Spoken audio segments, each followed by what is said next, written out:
Welcome to the third episode of the What's Your Why podcast. I'm super excited that we have made it this far and that I still have people coming on that are willing to give me an hour of their time. So that's pretty astounding to me so far. And that I even have at least one listener has been pretty dope. This week we have Freight Jesus, otherwise known as Joshua Harrison. He is a crazy awesome sales rep. He is an avid ultra runner, father of 5, spreader of joy, and self-proclaimed dirty hippie. Give it a listen. We talk about a little bit of his ultra career, a little bit of his sales career, and there's so much more that I think there is to learn about Josh, and he's definitely a good follow on Instagram. So go ahead, follow him on Instagram or Strava at Freight Jesus. But I'll let you get into it here, and I hope you guys enjoy the podcast as much as I did. Thank you. Okay, I'm just recording here. Perfect. It was letting me know that you're recording me. I didn't sign any waivers yet. Oh, don't worry. I'm not gonna. You won't get injured on this podcast. That's a sweet shirt. Did you make that? Well, I'm a dirty hippie, man. My wife makes all my tie-dyes. Okay. If I had a choice, I would wear tie-dyes every day. Yeah. Which I do 5 days of the week. In fact, when I'm not wearing a tie-dye, my wife is always like, "You're not very colorful today." It's very rare that you're going to catch me in anything other than a tie-dye t-shirt. It's just my vibe. I'm a dirty hippie, man. That's good. Who I am as a person. You're an anomaly, and that's kind of why I was like, "So who's this guy, Josh? You keep talking about, Gabe." So I looked you up on LinkedIn. I was like, the first picture I saw was you with your chest water pack, and then tie-dye shirt and running shorts. I was like, this guy seems legit. And I think Gabe told you the other day, he's like, you're what Ty hopes to be in like 10 years. I'm just trying to get into ultras right now. And so trying to get these knees used to the mileage. But I was looking at your tie-dye shirt, and I don't know if you're on Instagram or anything like that, but there's this guy I found who makes the coolest tie-dye shirts. I cannot remember his name, but it's the most intricate designs out of tie-dye. It's insane. I'm all about the tie-dye. I am on Instagram. Check me out on Instagram, Freight Jesus. There you go. Funny story how that name kind of came about. I was at President's Club in Mexico last year, and a couple of the hotel staff called me Jesus, and I was like, no, I'm Freight Jesus. So the name kind of stuck, and so everybody in the circles of President's Club at TQL, a lot of people refer to me as Freight Jesus when they see me because of the long hair and the beard. Mm-hmm. No, it makes sense. It's fitting. But I can't for the life of me figure out Instagram, man. My LinkedIn is popping. Yeah. Instagram, it seems like a real like kind of pay to play thing. And I'm not one who really like seeks out like affirmation from others. You know what I mean? It's like, I don't need the accolades. I don't need everybody. I'm doing a great job, or that, I'm doing this, that, and the other. I'm not really like starving for attention, I would say. Part of the reason why I take the time to post so much on LinkedIn is because, I feel like that there's a lot of negative energy gets put out into the world, from various different sources, and we don't have to get political or anything like that. But I kind of take it as a duty to spread a message of like positivity and hope, and to share like a vision for a brighter future that we all have the power to actualize in our own lives. It's all about, there's this great quote by Anne Frank, and I'll probably butcher it here, but I don't think of all the misery, but instead of the beauty that remains. And so I really kind of like take it on as like a personal mission of mine to leave the world a better place than when I found it.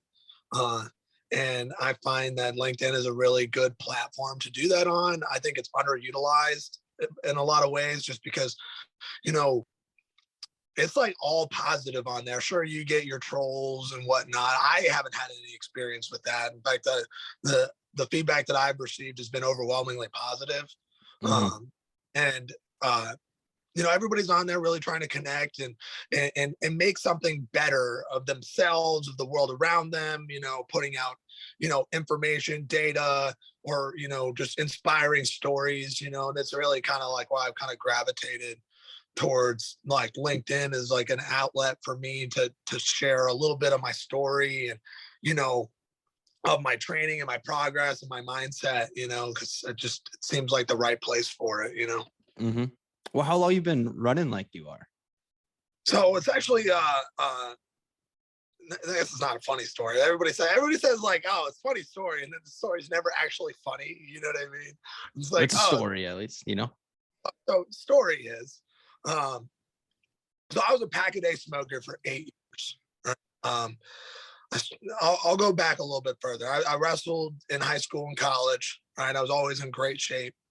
I struggled with mental illness and like kind of finding out who I was as a person, early on in my life. And I still struggle with those things today. I definitely have a better handle on it now.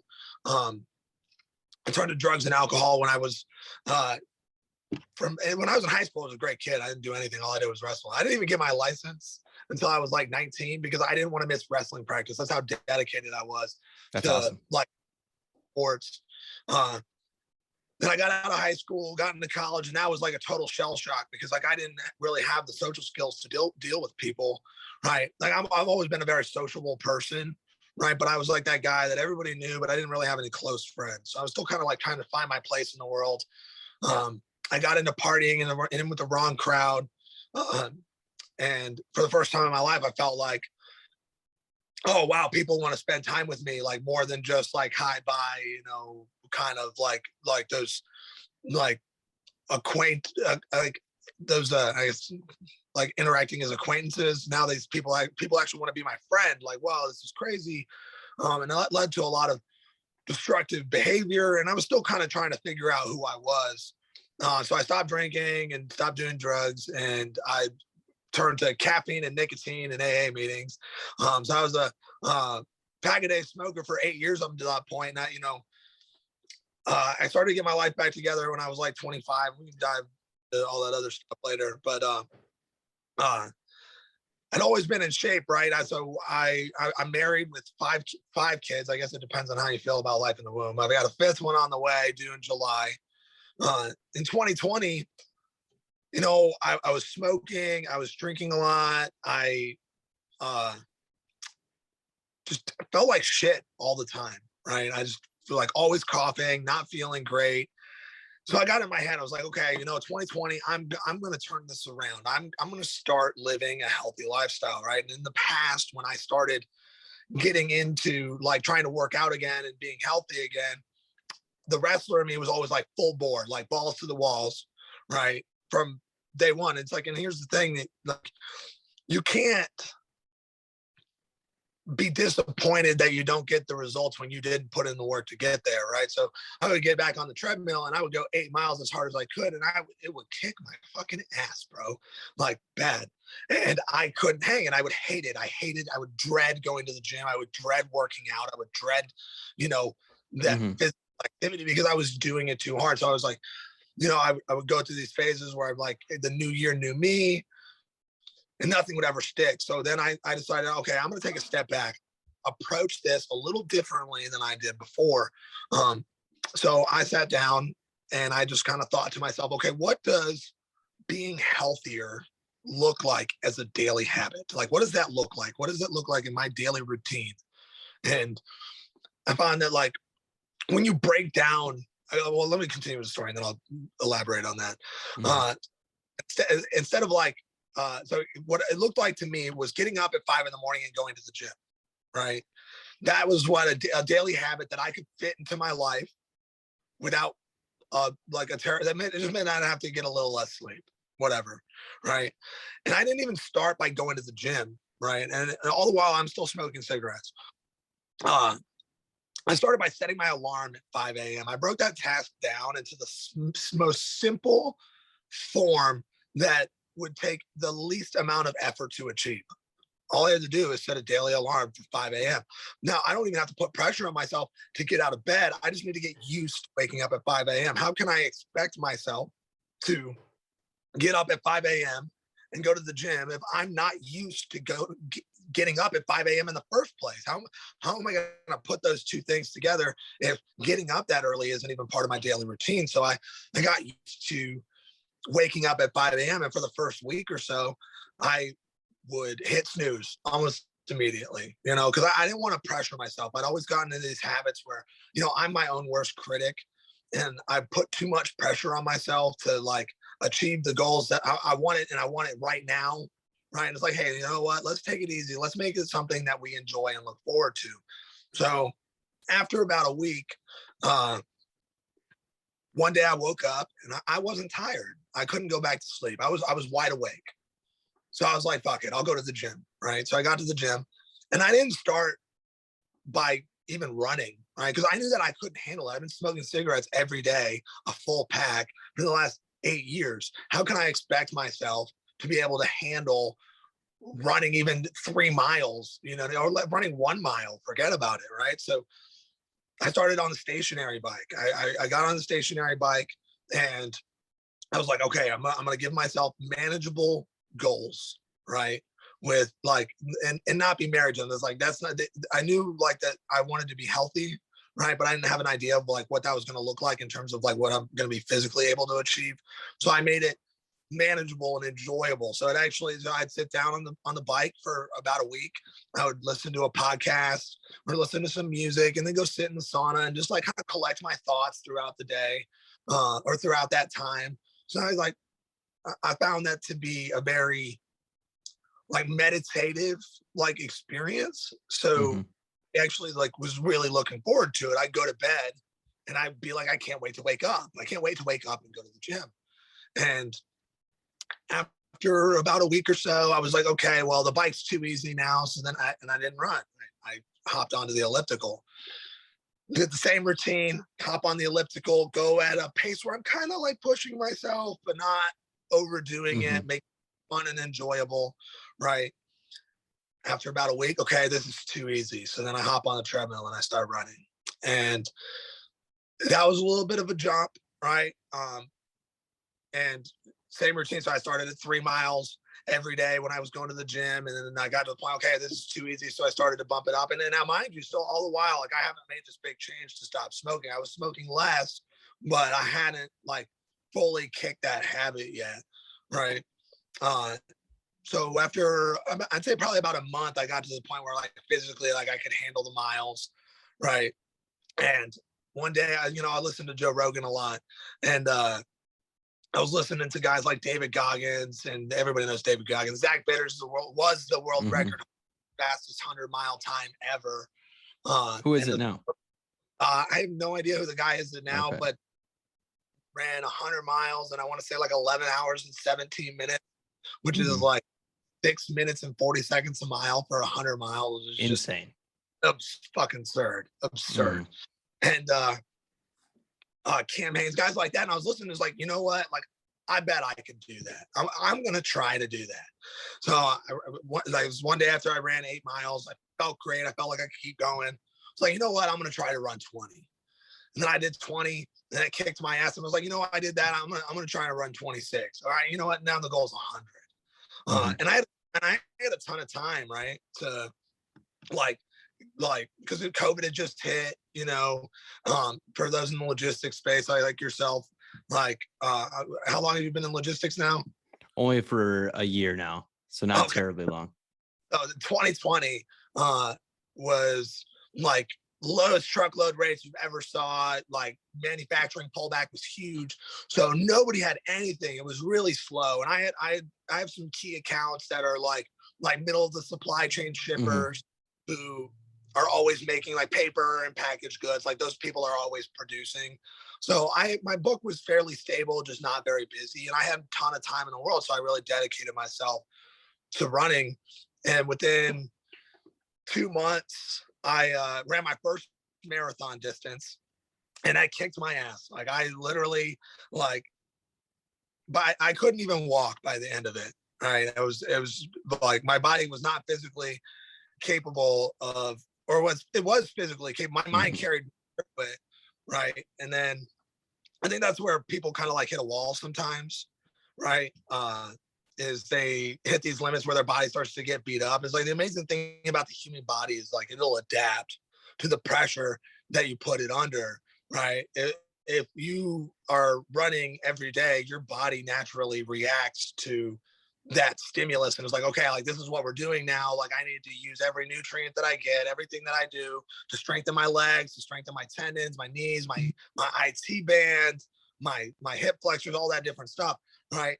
And slowly, like your body will begin to adapt to those, like that, to that stimulus. So for like the first 4 days, like I couldn't run at all. Like I could barely walk after the first marathon distance, Mm-hmm. and I as soon as I could run with like a normal gait, I just like hop right back on the road and started trying to put up big miles and stack on top of it because my body, like I can't give my body time to get back to this like homeostasis. You know, it's like if you don't use it, you lose it. So I just kept stacking the miles, and I've realized like my ability to kind of like set a pace and just keep it. So like I quit smoking that year, and within 6 months in June of that year, I did my first 50-mile run, and I did that in like 6 hours and 57 minutes, which was like 8 minutes and 20 seconds a mile for 50 miles. That's very good.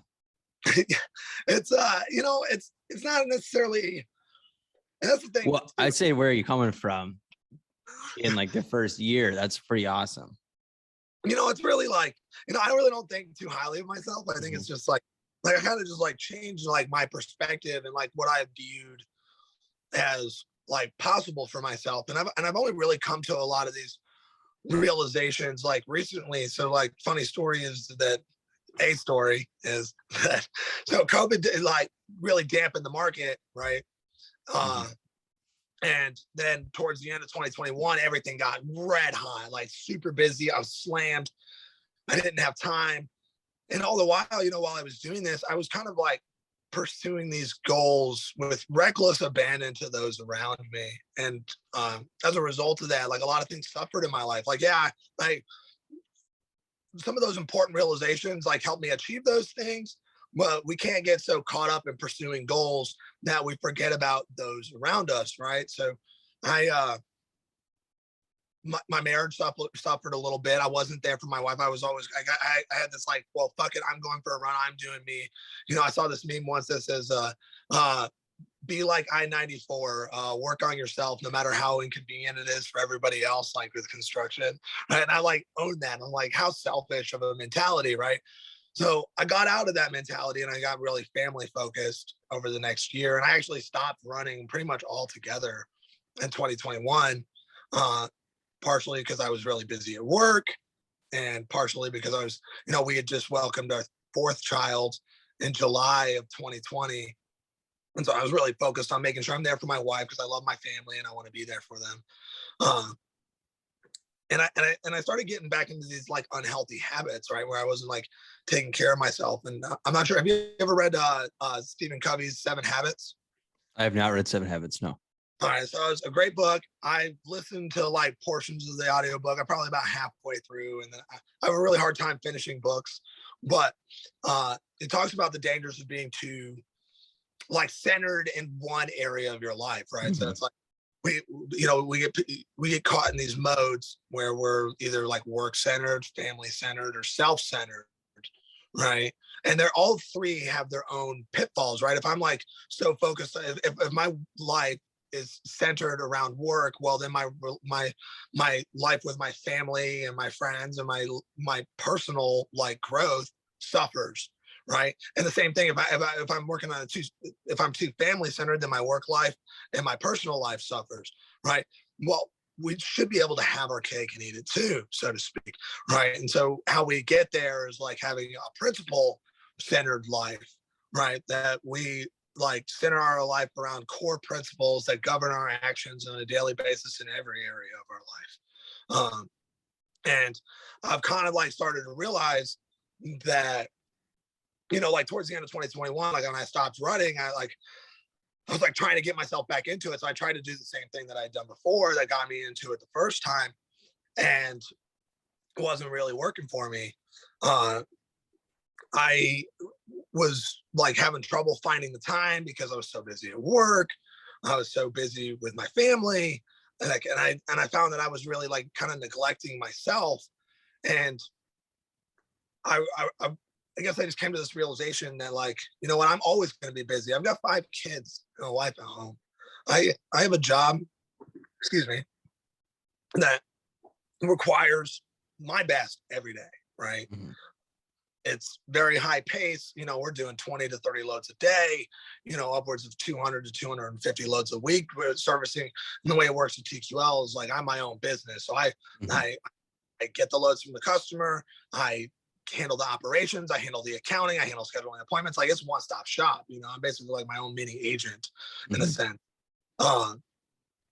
And I kind of just realized, like, you know what? Like, I'm always going to be busy. Like, I can't neglect these areas of my life, but I can't neglect any area of my life. Like, I have to find a way to make the time. I have to find a way to build my own personal growth around my life as it is. And that's when I kind of like really started making that transition. And just in the past 3 months, I've come to a lot of these realizations, and I really like my 4 guiding principles are like respect, understanding, love, and listening. Right. Like listening to myself, listening to those around me, listening to my boss, to my family, respecting everybody around me, loving everybody around me, and empathizing with everybody around me and how my actions affect them, everything that those words mean. And if I use those principles, then I can find ways to not have any one area detract from another area of my life. And so I kind of like really kind of starting to see those like positive changes in my life, and being work on myself and my goals for running and my goals at work and my goals for my family are all starting to kind of really like fit nicely together. And like, I think a lot of that has to, sorry, I'm kind of rambling here. I apologize. No, you're good. But Great. I guess I've realized, like, if I just like focus on the process and on those principles guiding my decisions every day and how I interact with everybody and how I interact with myself, like the results kind of take care of themselves. So I don't like set these arbitrary goals for anything, for any particular area of my life. And I say it a lot, and I'll keep saying it. I'm a firm believer that what I think I'm capable of as a human being, mentally, physically, spiritually, and emotionally, is probably only about 5% of what I'm actually capable of.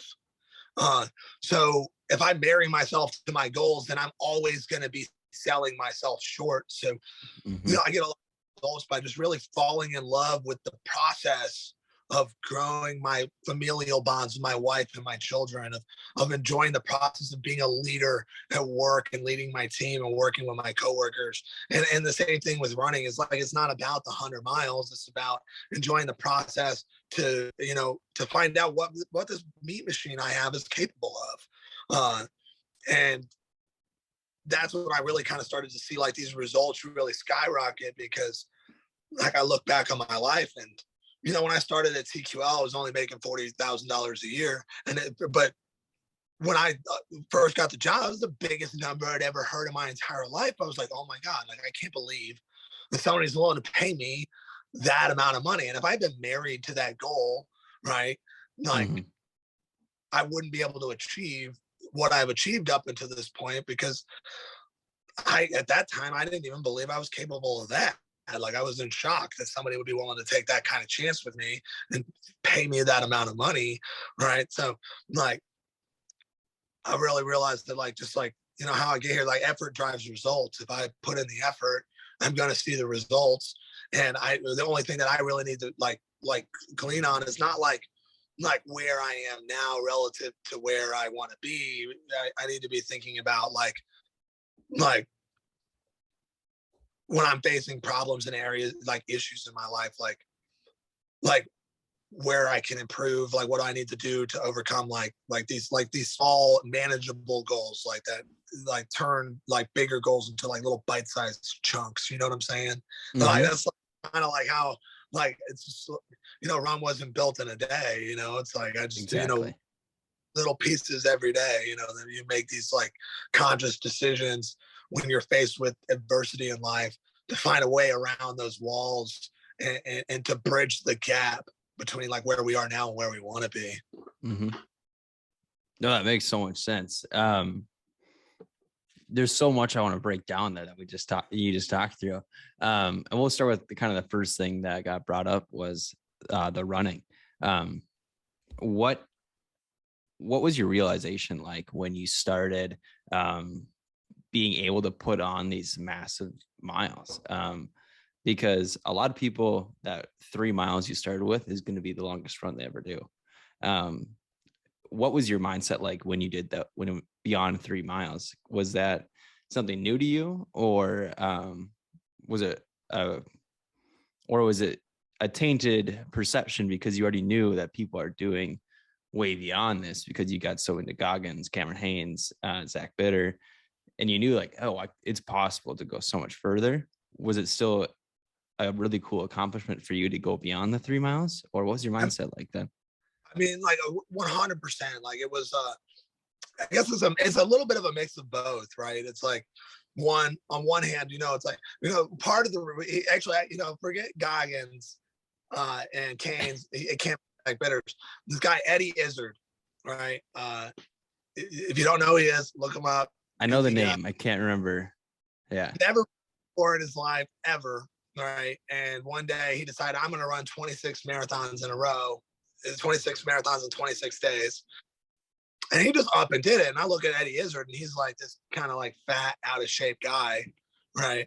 And I'm like, there's no way that like if you can do that, and it's all in your head, it's all mental. Yeah, for sure. In terms of your ability to like do that, right? And so like listening to people like that talk about their experience and accomplish those things, maybe like it's like I don't get caught up in like putting people on pedestals, right? Like they're just a man. They're a man just like me. We bleed the same. So there's no reason that like I shouldn't be able to accomplish those same things if I'm willing steps to get there, right? Like as I started miles, it was more like kind of like proof in the pudding. Like, hey, if I like take the steps and I really focus on the process, it, focusing on my nutrition and make sure I'm high, like every step is a conscious decision where proper form, that my body can really handle it. So, it's just, I mean, it's that simple, it's like, I really don't think that I'm special. Like, yeah, my body can handle the miles probably a little bit better than most people can, but it really just comes down to like that mental side of things. I was like, I made it like, oh, how did I do it? Like, I just decided that I wanted to do it one day and I was willing to take, Gotcha. No, that's wild. I've attempted one race so far. It was a 56 miler out in Western North Dakota, but I made it 40 miles, which is a big accomplishment, but I did drop on that one. I'm going back for vengeance this year. So I'm much more better trained now, and my body's in a much better place than it was last year. But so that's exciting. But going to kind of like the family side of your life, and you explained that a little bit. And you said there's a little bit of a hardship, when you started putting on way more miles and whatnot. What did your family think about you doing this? Were they kind of like in awe? I know a lot of your kids or a couple of your kids look like they're pretty young, and you just had one, another one's on the way. What does your kids and your wife think about like this? It's a crazy thing running 50 miles. Well, at first, honestly, it kind of pissed my wife off. And look, she's pregnant and I was like going through whatever I was going through at the time, whether you call it like an early midlife crisis or whatever, and I was focused on, I was doing it for all the wrong reasons, right? Like I was doing it for myself, yes, but like I was doing it with like total disregard for how like spending 4 hours on a run every day affected my family, right? It was selfish of me. I was honestly, to be honest with you, I was like doing this, and it was like a really selfish pursuit, right? And then that's the thing that kind of like changed this time around. It's like, you know what, we just welcomed our 5th child. My wife was pregnant. I wasn't really there for her and supporting her in the way that I could have been. And the transition that I've made is like now, I have a jogging stroller, and I would take Oliver, our second youngest, uh, on the stroller with me, but still like not there supporting my wife while she's pregnant. Mm-hmm. When the little one was there, like she'd be stuck watching the baby while I'm out, gallivanting for hours on end. Uh, and so now, like my approach is a little different. Like, so I'll take the babies at nap time, so that way they get my wife gets a little bit of a break and her alone time where she can like paint or do yoga or whatever she wants to do, because the babies are on her constantly. Because I'm working all day, so Mm-hmm. I'm not really like I'm present for my children, but like I've got bills to pay. You know what I mean? So I'm gonna do Yep. it my job.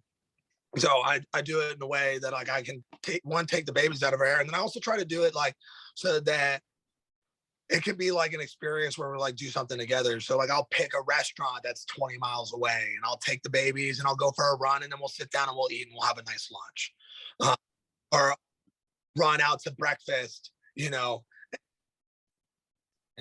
You're kind of cutting in and out there. You No, that's could. I'm getting a phone call from my Oh, okay. Gotcha. so I'm not 100% sure what's going on there. Oh, okay. She should be calling my wife, but um, You're good now. yeah. So that's the thing I try to do is like I try to like make it something that enriches my life as opposed to like detracting from it, because like it's really important to like think of others first, and I Mm-hmm. try to fit like what I like to do, which is running, into my life as it is, and use it as a tool to make my relationships with my family and my children stronger rather than something that can damage them. It's all about what we do with the things that we're doing, that Yeah. make it, you know. No, that makes sense. That's probably the best way to look at it. Because so it's positive for yourself and the people around you. Um, when did you start doing this LinkedIn, posting more on there and uh, kind of growing your presence there? You know, I just have like this really deep love for humanity as a whole. Mm-hmm. Uh, Going back to like just like the lessons that I've learned, I'm just so full of love for other people. Like I really genuinely feel love and excitement, for people that are doing well. And I feel pain when I see people suffering so unnecessarily, right? And part of this was kind of like brought on initially by like, the whole Russia Ukraine thing, right? Everybody's like all like depressed, scared of like nuclear war. And I was one of them. I want a bright Mm-hmm. future for children, right? I want my children to have a future or two. And I see a world that is tumbling towards the abyss, right? When we're all like, I've lived on every corner of the United States. I grew up Marine brat. I've lived in 20 different states over the course of my life. And over I'm Puerto Rican. My brother's gay. I've been, before I started working at TQL, I lived out of my car.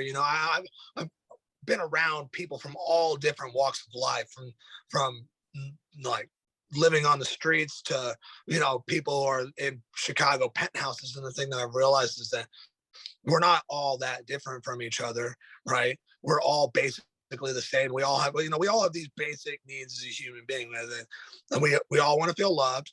We all want to feel respected. We all want to feel understood. And we all want to feel like we're being listened to, right?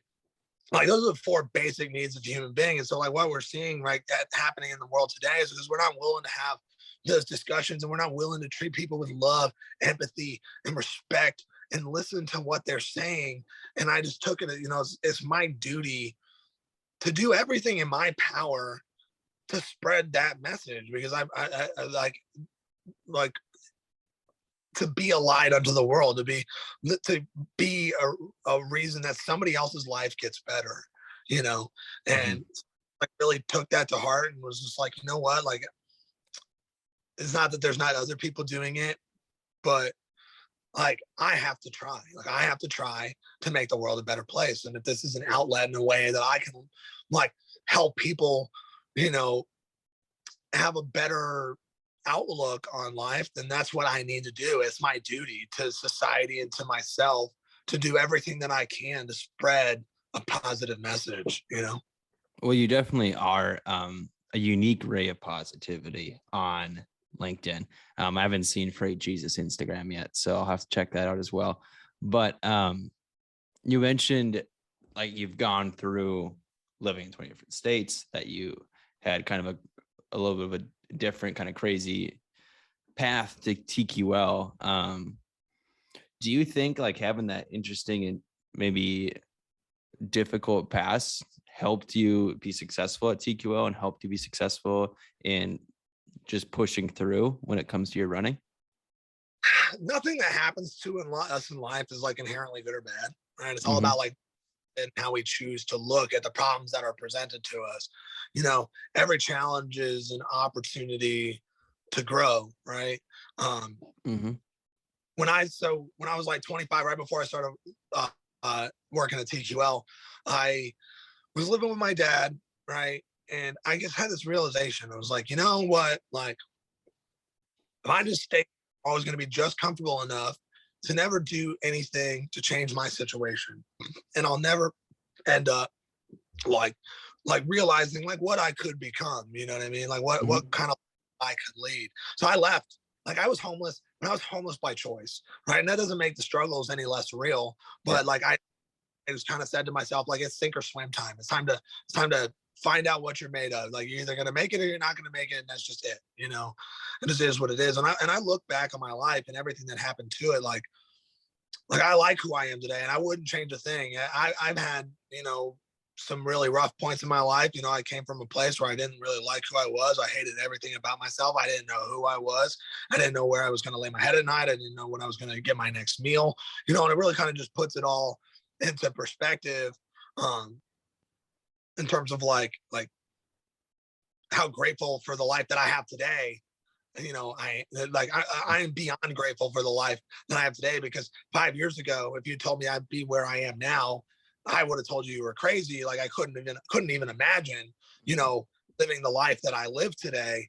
So like, I mean, God bless the broken road. You know, I forget the guy who said it, but I was talking with Gabe about this.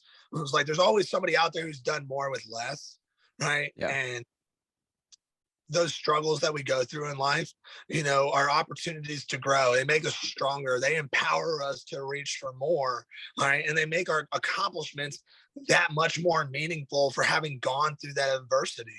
You know, Mm-hmm. nothing like I don't want things in life to come easy. I really desperately need like desire to be challenged and to be pushed to my limits, to question who I am and what I'm doing on a daily basis, and to constantly be taking that moral inventory of myself, like Mm-hmm. in terms of like who I am, what I'm doing wrong, what I could be doing better, you know, because like that's the only way that like that's where true success comes from, you know. Like if you can't be successful if you've never known what it meant to fail. And you know, if at the end of my life, you know, if I were to tell you about everything that led me to where I am today, I wouldn't tell you about the times that everything was great. I would tell you about the times when everything sucked, when Mm-hmm. I didn't see a way out, when I didn't like who I was looking at in the mirror, when you know, when tomorrow was a vision of darkness and there was no hope left in my life, and I found a way. You know, Mm-hmm. those are the stories that empower people, you know. And they're like, and that's what I would say to anybody out there who's, you know, struggling with anything in their life, is like, don't stop for the miracle. Sure, things suck right now, and maybe you're in a really tough situation and you don't know what to do, but like understand, like there's always a way through to the other side, and that Mm-hmm. experience stronger as a human being, and more inspiring, you know. Like it's like I went through what I had like went through so that other people going through the same things don't have to feel alone, you know, like to be a light unto them, you know. Like Mm-hmm. it's I just get really excited talking about this stuff, man. Well, I think it's such an interesting topic to look at. Like I talked about it last night and with one of my friends who came to visit. and he was saying, we were talking about Goggins. It's a character everybody knows, or a person everybody knows, and he had a very rough upbringing. Obviously, he lost a ton of weight.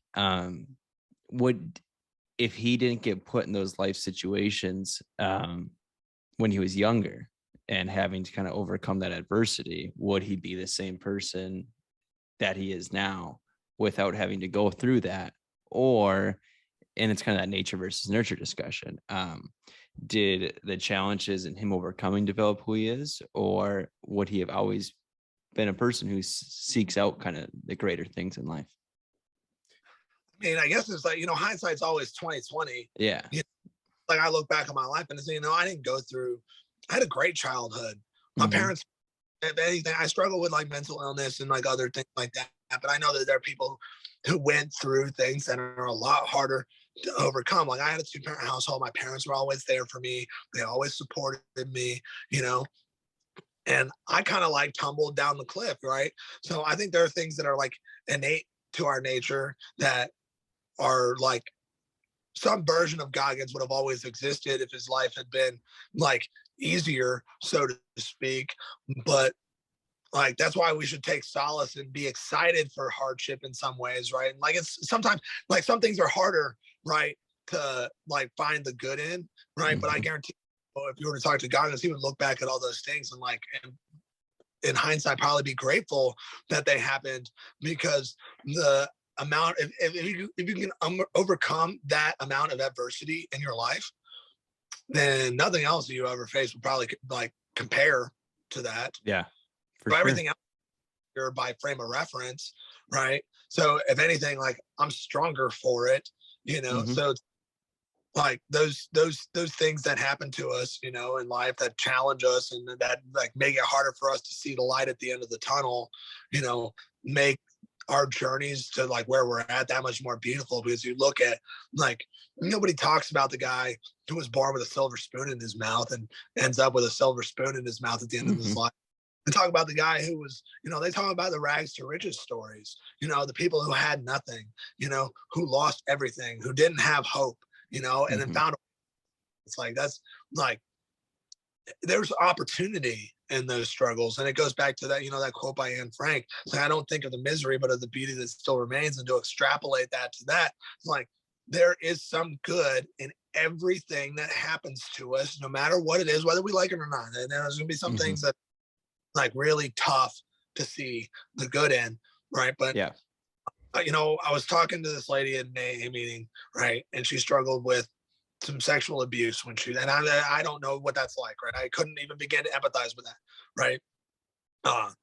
And she struggled with sexual abuse when she was a child, and she dealt with that her whole life, and she couldn't get over it because she couldn't find the good in it, right? One day she was at a meeting, and another woman came up and told a story similar to hers, right?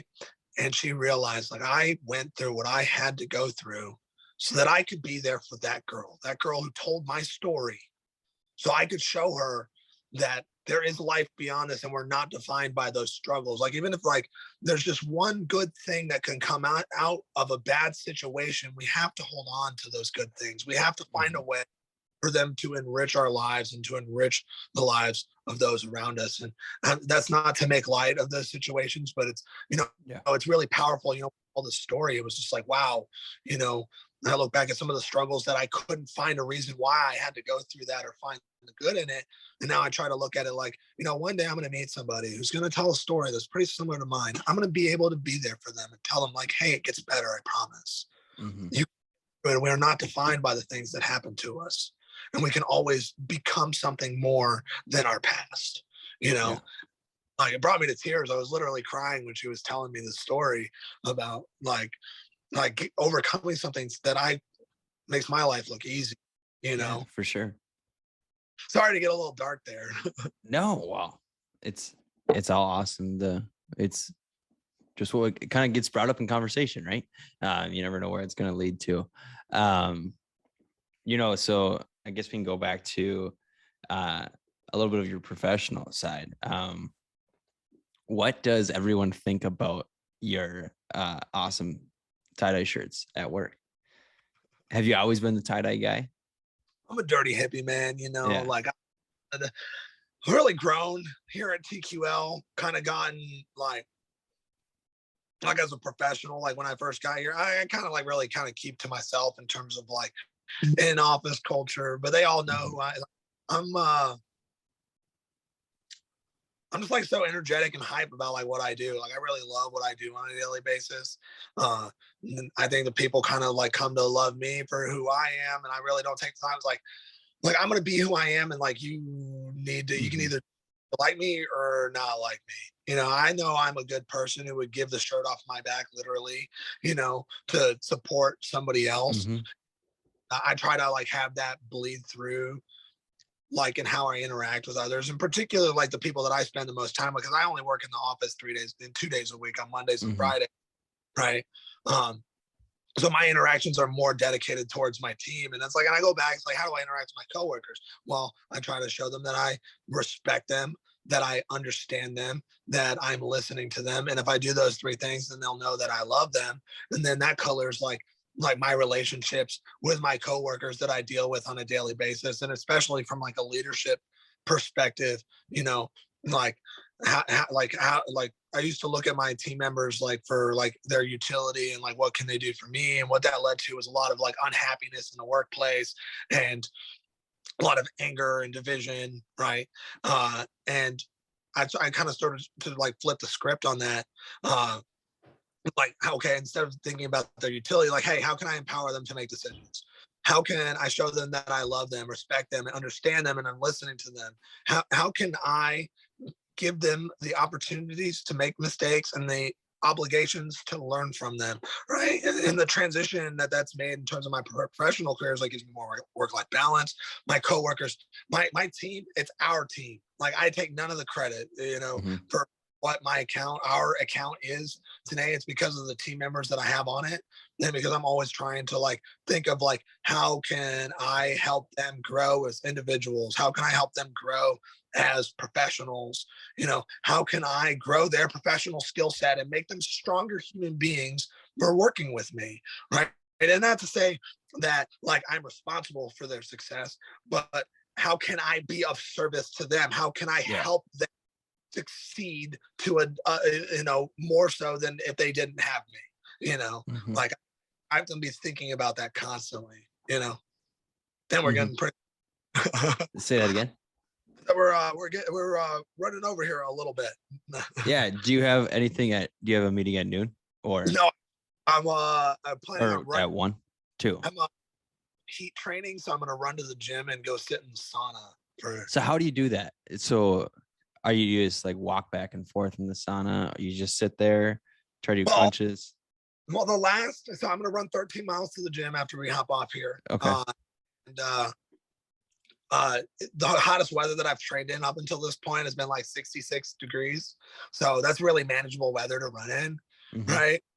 And the last 2 days it's been like 97 real feel with a heat index, and it kicked my ass. Like I did 14 miles on Tuesday when I talked to Gabe, and like at the end of my run, I was like, man, like why are you such a bitch, dude? Like I got David. David He Goggins. was amazed that you were having the conversation while running. And Oh, I've done it before. Like I like having conversations on a run. But yeah. I looked down and I was like already at like almost there. And then after we got off the call, I was like, oh fuck, I feel like shit. This sucks. What's wrong with me? Like I was yeah. like a poopy pants, you know, and Mhm. so I was faced with that adversity because hadn't taken into account my 100-mile run for charities in 11 days or not 20 days, no Okay. 19 days, and I hadn't taken into account heat, right, which is Mhm. heat and humidity are poor man's altitude. Uh, and it totally your VO2 max drops up to 20% in Oh heat and wow. humidity, which is huge, right? Because I can do 8-minute miles in 60-degree weather, like Yeah. it's easy. I'm chilling. I'm having a good time. I'm relaxing. I'm listening to music. I'm looking at the pretty scenery. But at 90 degrees, like you're gonna see a minute slower on your pace at the same heart rate levels. Mhm. So I was questioning my life. I got back from my run and I was like, why did I go backwards? Like, what's wrong with me? Yeah. I read articles after article about training heat and getting heat acclimated. And so that's what I've been doing the last 2 days. So I did 14 miles in the heat on Tuesday. And then yesterday I did 10 miles in the morning. It was like 100% humidity, 75 Mm-hmm. you know. Um, sorry, cut out again because I was getting No, you're called. good. Feel 80.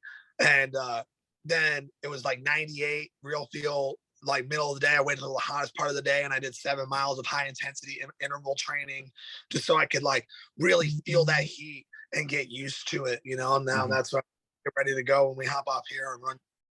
Well, why don't you describe what this charity is?